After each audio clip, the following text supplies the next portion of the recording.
20 years, that is how long she kept it. 20 years of mornings and evenings and holidays and arguments and quiet moments and loud ones.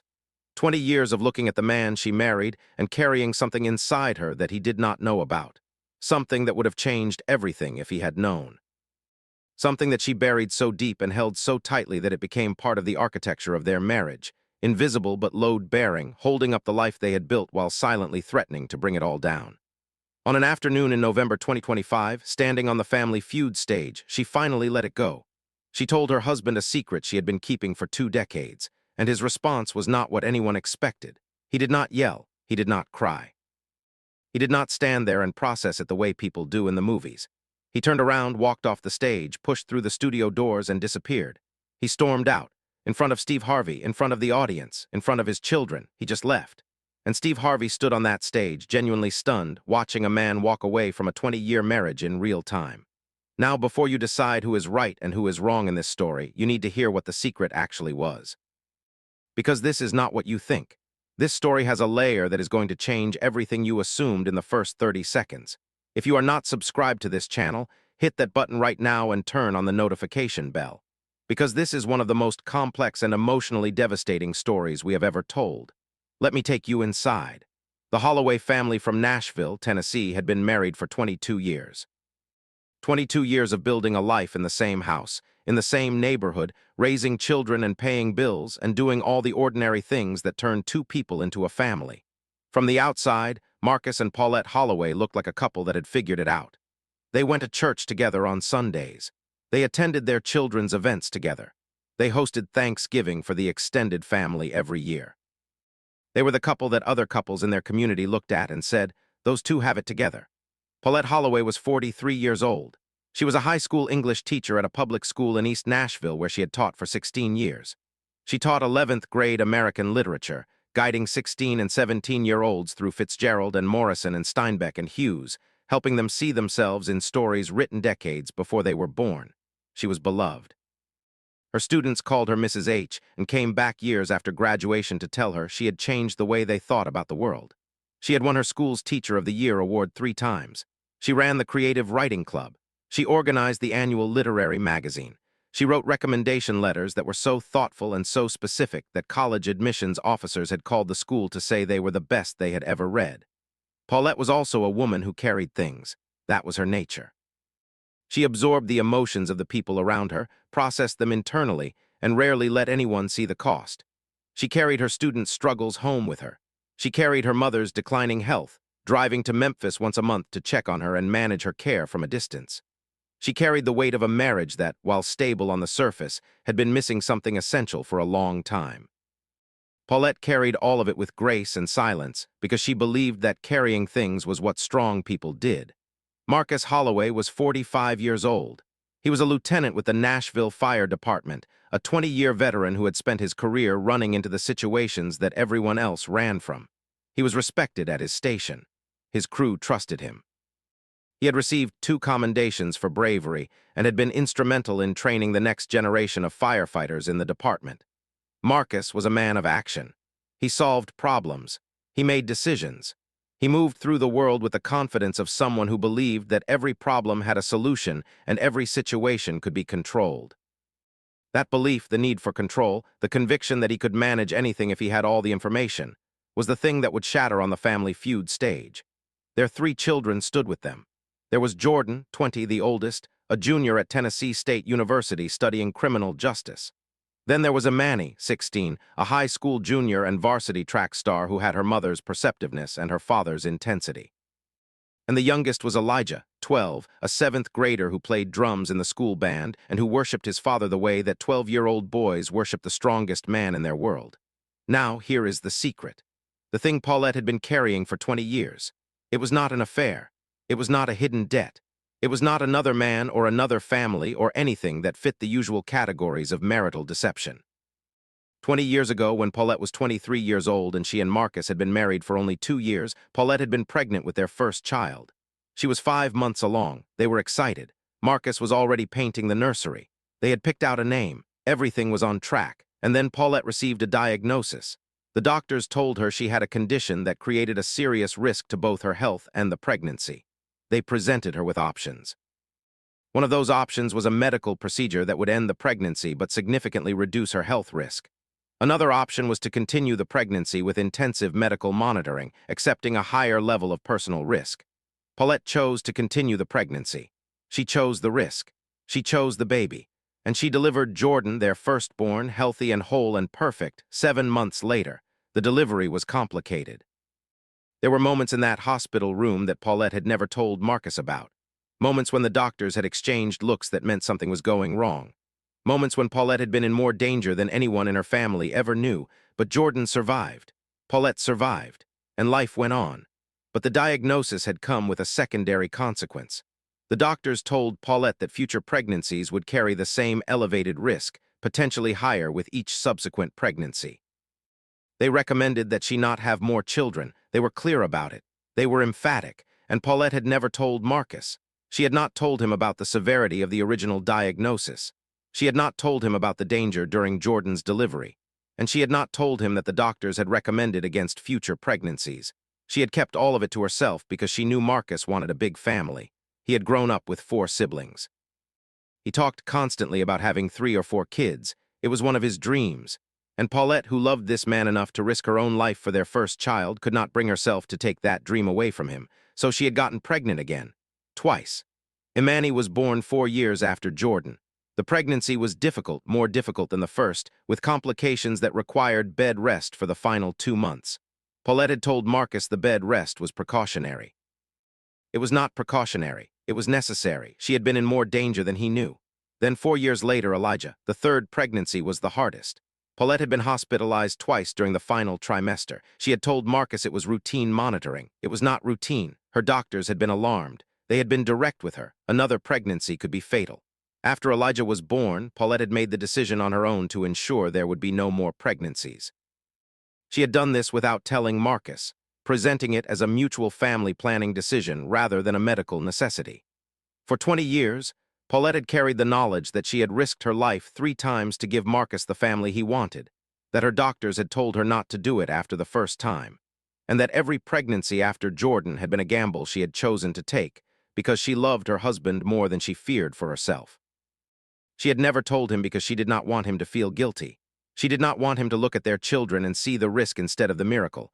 She wanted him to simply be a father, unencumbered by the knowledge of what it had cost. The game started with the Holloways facing the Rays family from Phoenix. The first 2 rounds were smooth. Marcus was commanding and confident. Paulette was warm and quick. The children played well. The family looked solid. And then the 3rd round question arrived. Steve read from his card. Name a secret you have been keeping from your spouse. It was a standard Family Feud question, the kind that usually gets answers like a shopping habit, a hidden snack stash, or how much something actually cost. Paulette was at the podium. She hit the buzzer. Steve turned to her. All right, Paulette, name a secret you have been keeping from your spouse. Paulette stood at the podium. She looked at the board. She looked at Steve. And then she turned and looked at Marcus. 22 years of marriage, 20 years of carrying this. 3 children who existed because she had chosen risk over safety, love over self-preservation. She turned back to Steve and said in a voice that was steady but barely holding, a medical diagnosis. I have been keeping a medical diagnosis from my husband for 20 years. The doctors told me after Jordan was born that I should not have more children. They said it was too dangerous. I never told him. I had Imani and Elijah anyway, because he wanted a family, and I wanted to give him one. The studio went silent with a depth that felt bottomless. This was not the silence of shock.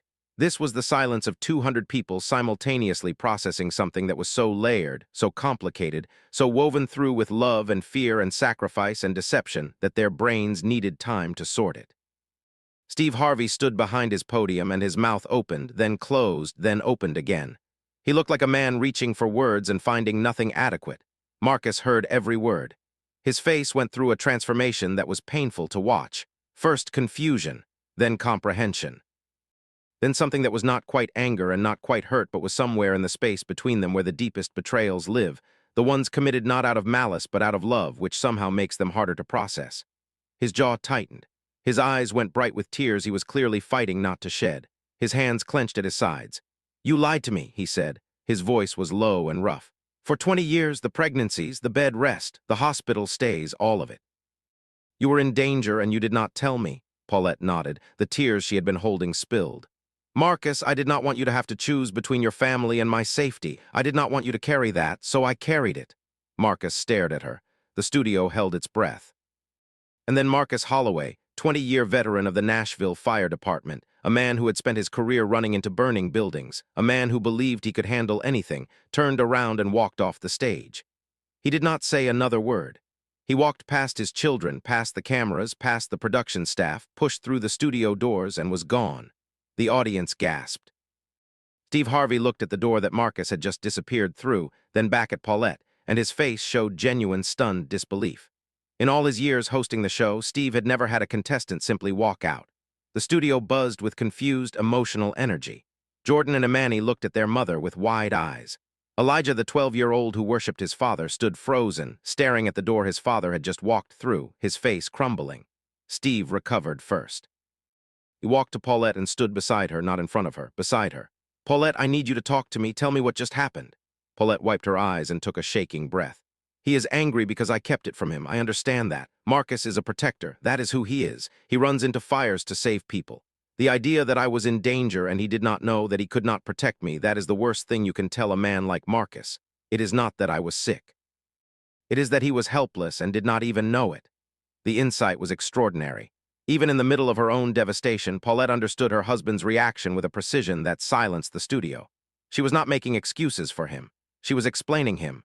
The way she explained Fitzgerald to her students, finding the human logic underneath the surface behavior, making the incomprehensible comprehensible.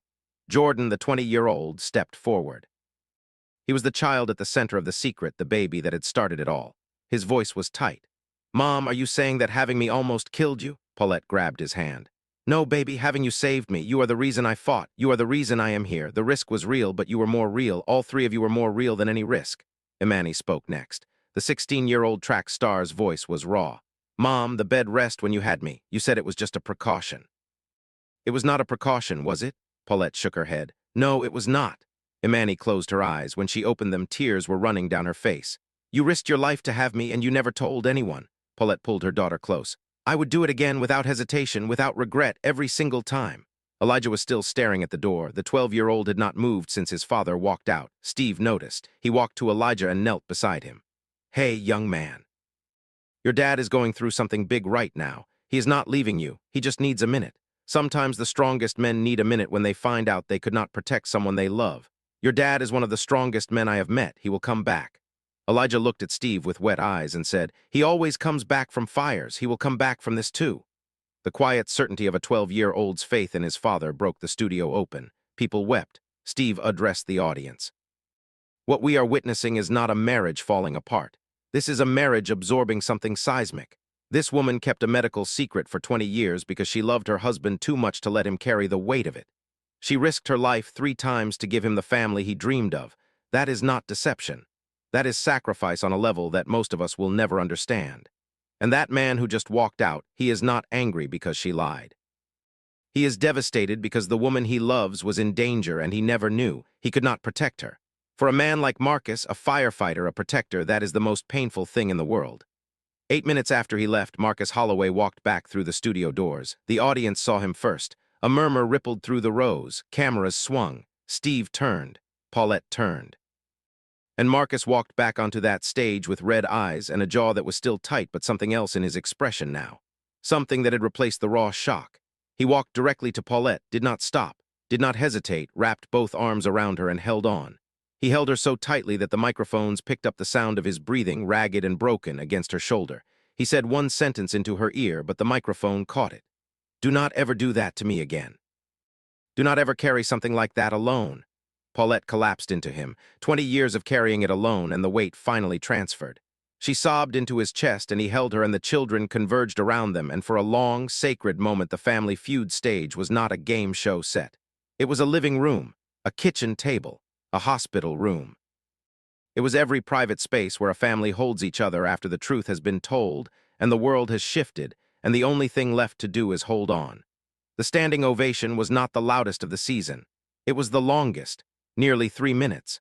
People stood and cried and clapped and held each other because what they had witnessed was not a confrontation or a takedown or a moment of justice. It was a marriage surviving something that could have destroyed it. It was two people choosing each other after the worst truth had been told. Steve gave the family time. When they finally separated, he addressed them as a group.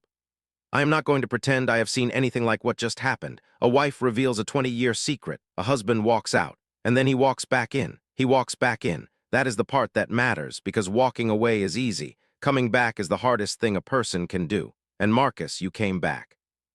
That tells me everything I need to know about you. Steve's foundation announced a $15,000 family wellness grant covering comprehensive health screenings for Paulette, family counseling, and a medical advocacy resource to ensure Paulette's ongoing care was fully supported. Steve also connected the family with a couples counseling practice in Nashville that specialized in helping families process long-held secrets. Paulette, you carried this for 20 years. You do not have to carry anything alone anymore. And Marcus, now that you know you can do what you do best, protect her, for real this time. The game resumed with all 5 Holloways. The energy had changed completely. Marcus stood beside Paulette, not apart from her. When she answered a question, he put his hand on her back. When he answered one, she squeezed his arm. The family won. Paulette and Jordan played fast money together, the mother and the child whose birth had started the 20-year secret. They scored 168 points and won $20,000. When the total was revealed, Jordan turned to his mother and said, "You risked everything for me. I'm going to spend my life making sure it was worth it." Paulette held her son's face and said, "It was worth it the second you took your first breath."